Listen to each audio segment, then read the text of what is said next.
Alright, welcome back to the shop. And today we just finished off planing some rough stock. You guys took a trip to the sawmill with me and saw where I get a good selection of wood. And so the next step is we plane it off, we get it looking pretty, and you end up with some pretty nice pieces. So this is Florida cypress, and it's got different grain patterns. It's very pretty wood. And then some red cedar, Florida red cedar. So one thing I do, and I spend a lot of time doing, is doing birdhouses and bird feeders too. So this is a example of that's another story. We'll take you on a journey with building birdhouses at some point. But yeah, it's the cedar looks pretty, and then I'll use some of the cypress, and then I dowel pin a trapdoor on the bottom and do some work on them. But we'll spend some time maybe doing some how to build a birdhouse video. But what happens is when you cut these 45s to get your roofs off, you get some nice scraps. So anyone that's got any industry and trying to be frugal will use their wood scraps. Woodworkers call them cutoffs, and they're valuable. And guess what? They make perfect fishing lures. This one's a little thick, but you know, we can resaw them. So today what we'll do is spend a little time doing some template work on how I get my basic shapes of some of the lures, and then from that point we'll take them to the bandsaw. I'll show you the bandsaw and a little tip on that, and then we'll maybe get time to head to the sander, maybe not.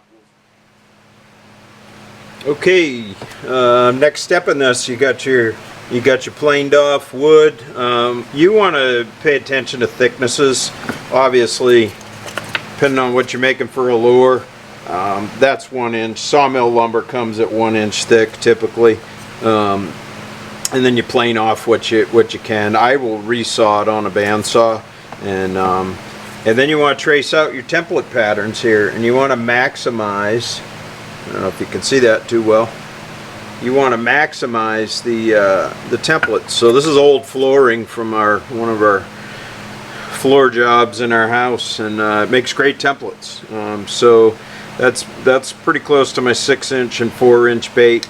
And then this one's the 2 Charlie, which is the smaller, kind of a finger minnow type. And then I got a small one. The reason I pick all 3 of these is so I can maximize on the wood what I'm using and what I'm approaching on it. So you can see I got 4 on that one. You also want to pay attention to grain pattern. You don't want to be running your lures with an up-down grain. You want to have it running in this direction. The neat thing about wood lures, if you do your research, is the grain is all different, right? So this piece has a grain pattern, this piece has a grain pattern, and the difference in them is the sound signature they'll give off. So you know, the old lost art of producing wood lures, there's a lot of sound wave action that goes on, and I think that's way more important than color. Color has its role, certainly, but so you want to maximize it. And then I found this is a pretty good compromise for getting action and not having too bulky of a lure. If I use 1 inch, that's more like 3/4, but say I use something really fat like this, you're gonna get a lot slower action, which might be attractive, might be beneficial. The other thing that can happen is, like these guys here are, I had this idea calling them the fat boy, and I was going to make like a swim bait, and I got them through this. I threw them in, swam them in the water, and they were horrible. And that taught me when I was first starting that having a really thick, I mean, they were pretty, but they just didn't do what they were supposed to, and I couldn't dial them in. I couldn't add any different ballast to them. I guess I could have played with the lip a little bit more, but yeah, it just became like, okay, pretty bait, but it doesn't really perform well. So they've been sitting sitting as a reminder up on my cabinet here not to go too crazy with ideas and produce a lot of them. All right, so simplicity, right? I don't think I need to show everybody tracing out bait patterns. Kind of boring, but all these cutoffs are, you know, don't throw them away. Don't throw them in the burn pile. They're phenomenal, especially cypress and cedar. They're really nice to carve on and make good lures. All right. Okay, this is my favorite tool in the wood shop, the bandsaw. If I could choose to have any tool and sacrifice a table saw or anything else, I'd keep the bandsaw all day long. You can do tons with it. You can resaw wood. You can make all kinds of things, all kinds of cuts, curves, and it's handy and takes up just a little bit of space. So I'm going to show you a little bit about my bandsaw, and then we're going to do a quick cut, and I'll show you how I prep these baits into their original raw shape. All right, see you in a minute.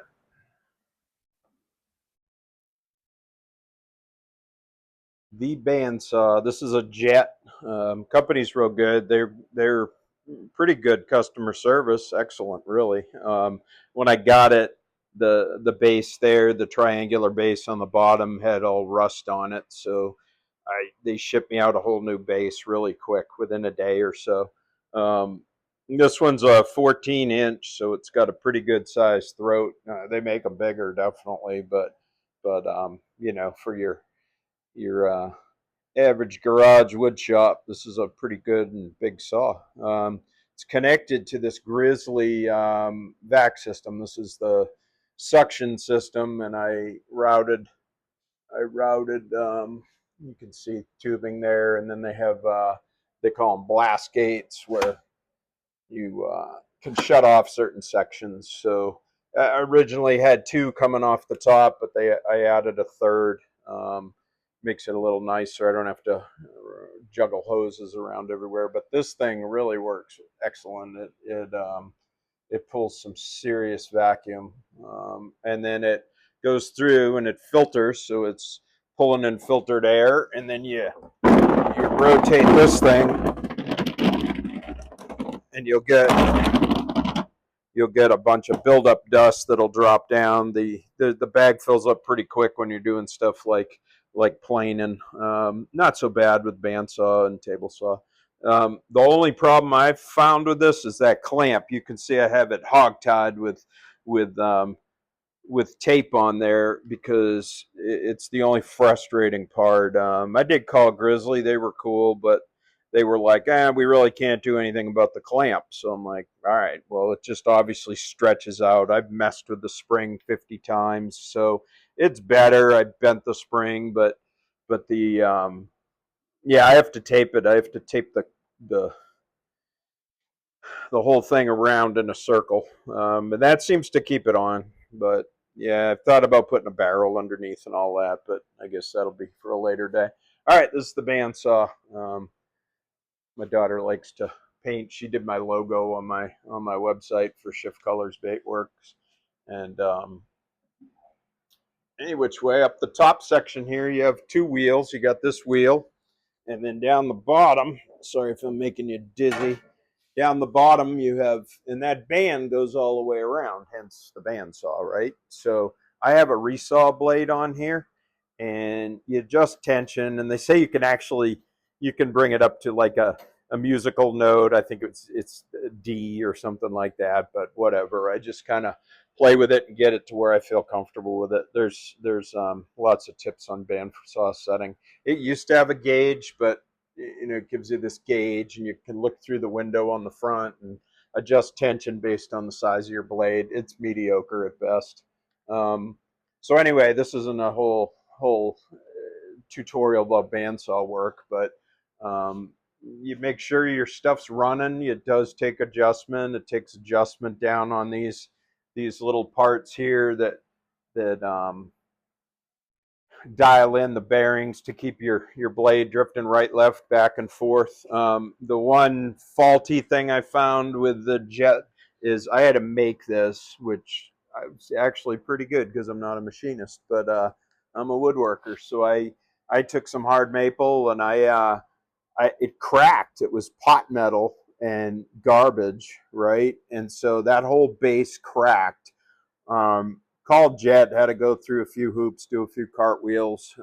However, they sent me a new part. So I do have the new part, but my little rig here has stayed true and tried. So I figure if I ever bugger that up, then I'll use the part they sent me. But yeah, again, customer service was good. They backed their stuff, but construction, pot metal and something that's heavy duty like this that you're spending a ton of money on, kind of garbage. Anyway, but the saw is good. So, all right. And then shout out to Cadence Manufacturing, the guy that runs that. He's just a great dude, and I did a lot of talking with him. He does some stuff on CNC. Obviously, makes CNC bits, but check out his YouTube and see his story. And then, all right, let's close this thing up. This thing too is set up to dust collection, so I'm gonna put you on another camera so it'll close up and we'll cut out those shapes. I don't change out. Some people will put a really narrow blade, really thin blade for scrolling and making tight corners and curves, but honestly, I'm kind of lazy. I don't want to take my resaw blade off because I use that for more things than anything else. So I keep it on. It's a really aggressive, heavy toothed blade. So as you can see, there's a lot of space between those teeth, and because I have a bad memory, sometimes I put the actual blade up here, and that tells you specifics on it. So, all right, we're going to cut out some shapes. All right, so this here is the handiest little thing. My buddy Eric owns Ripsaw Woodworks up in Tennessee, and check out his webpage. He does some phenomenal work. But Eric and I are good friends. We've known each other for over 30 years, and both enjoy woodworking. He retired out of the Navy, and it's good. Good. A lot of us guys that work together overseas, we stay in touch. This deal here is awesome. He showed me this and kind of rolled his eyes at me when I was visiting him one time, saying, "Geez, why are you using a tape measure and all that?" So these setup blocks are fantastic, and this is called a 1-2-3 block. And the 1-2-3 blocks are great because you can just position them, and they got height on them. And then you can just drop that in anywhere. And obviously 1-2-3, depending on which side you're using, but they give you a whole big range, and they were super inexpensive. This was an Amazon set that I picked up and does fine for my needs. So the reason I'm using this is to get the blade where I want it to be, and those pieces right here are too big for lures. I'm starting to take everything down to 1/2 inch. You see the pith right there? That's the center of the tree where the rings grow out from, and the pith is usually your notorious spot for splits and cracks when logs and wood are drying. So you want to try to get rid of that. Watch some videos on quarter sawn and how they'd saw different lumbers and how you get different looks out of them, but also the performance is really important too. So if you get kind of a diagonal like that, that's a little bit better. Anyway, we're not building fine furniture here, so fish don't care. So this piece I wanted to show you is the cedar. But one tip I'd give you is if you're using cedar scraps, set up your lures because 90% of your bait have white bellies. So I sell not a ton, but people appreciate the natural baits, the natural cedar look, and so I just won't paint them or anything. I finish them up and they look really pretty, and it's is what it is. It gives God's nature to it, and you get to see the beauty of the wood, the grain, but you also do get color patterns. You do get those stripes from the cedar, and you get that white belly if you use the sapwood. That's the sapwood. It's softer. You can see where bugs get into the sapwood. The problem with red cedar is sapwood will run all throughout it, so and that's why you get these big defects here, is because the bugs will get in there and it'll rot. The red hardwood in the core of the tree, that doesn't get affected as much, but usually on the sides, the sapwood's an issue. However, it's really good for birdhouses, so I like to leave the bug features in there where they tunnel through, and a lot of people appreciate that too. So yeah, gives a nice kind of gives a nice look. Shout out to my daughter. She does the hand paint. She hand paints everything on my birdhouses. So I don't have the brush talent. I can shoot an airbrush, but that's about it. All right, so we're going to resaw these. We're going to resaw these down so they're 1/2 inch. Is that dead center on this? Probably not, because you got to count for blade thickness, the offset of your teeth. I could get it dialed in perfect, but I'm not too worried about it. You could drive yourself crazy resawing wood to get it precise. Some of the lures are a little thinner, and they behave. They behave really good. I'll show you an example of that in the future.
All right, so that was probably enough chopping away, but not being able to talk with all the equipment going on and everything, what I wanted to show you was leave an end where you don't have to get your fingers up near that blade.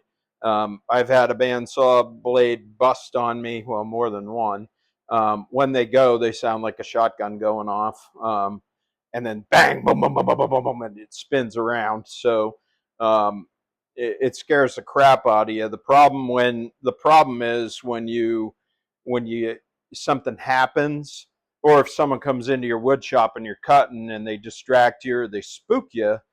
If you're a jumper or a flincher, you may flinch the wrong way, and the last thing you want to do is lose one of your digits. So I try to keep these, and then you also see where you get, as you're cutting off stuff, you get pieces. So you get a small piece. If you looked on some of those, you use them to push it along, and you always got to kind of maintain control. The beauty of a bandsaw is the blade's spinning and the teeth are cutting down.